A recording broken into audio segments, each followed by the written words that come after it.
Paper leakage అంశంపై MP Chamala Kiran Kumar Reddy BJP BRS పార్టీలపై తీవ్రస్థాయిలో విరుచుకుపడ్డారు.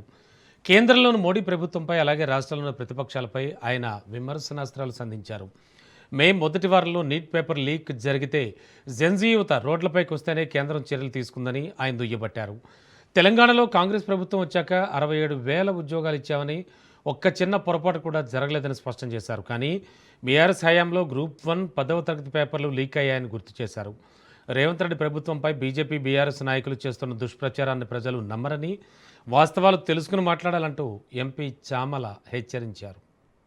ఏమని తెలంగాణలో పేపర్ లీకులు కంటిన్యూగా జరుగుతున్నాయి. తెలంగాణ ప్రజలకు తెలుసు వాస్తవం. నేను ఒకటే చెప్పదలుచుకున్నా, తెలంగాణలో కాంగ్రెస్ పార్టీ వచ్చిన తర్వాత పేపర్ లీకులు జరిగినాయా లేదా అనేది ఒక పార్లమెంట్ సభ్యునిగా నేను చెప్పాల్సిన అవసరం లేదు. తెలంగాణ వచ్చిన తర్వాత గ్రూప్ 1, గ్రూప్ 2, గ్రూప్ 3, గ్రూప్ 4 పరీక్షలు టీజీపీఎస్సీని ప్రక్షాళన చేసి 67,000 మందికి ఉద్యోగాలు. ఎందుకంటే గత ప్రభుత్వంలో వైఫల్యాలు అంటే బీఆర్ఎస్ హయాంలో 9.5 ఏళ్లలో పేపర్ లీకులు జరిగింది వాస్తవం. తెలంగాణలో పేపర్ లీకులు జరిగినాయి కాంగ్రెస్ హయాంలో అని చెప్పడం తప్పు బీజేపీ నాయకులు, ముఖ్యంగా బీజేపీ సీనియర్ నాయకులు అందరూ. ఎందుకంటే వాస్తవాలు చెప్పండి, బీఆర్ఎస్ హయాంలో జరిగినాయి. బీఆర్ఎస్ హయాం 2023లో 10th క్లాస్ పేపర్ లీక్ అయింది. గ్రూప్ 1, గ్రూప్ 2, గ్రూప్ 3 పరీక్షల పేపర్ లీకులు కూడా ఆ రోజు ఉన్నటువంటి టీఎస్పీఎస్సీలు అయినాయి. ఇప్పుడున్న టీజీపీఎస్సీలో ఏమాత్రం కూడా పేపర్ లీకులు జరిగిన సందర్భం లేదు.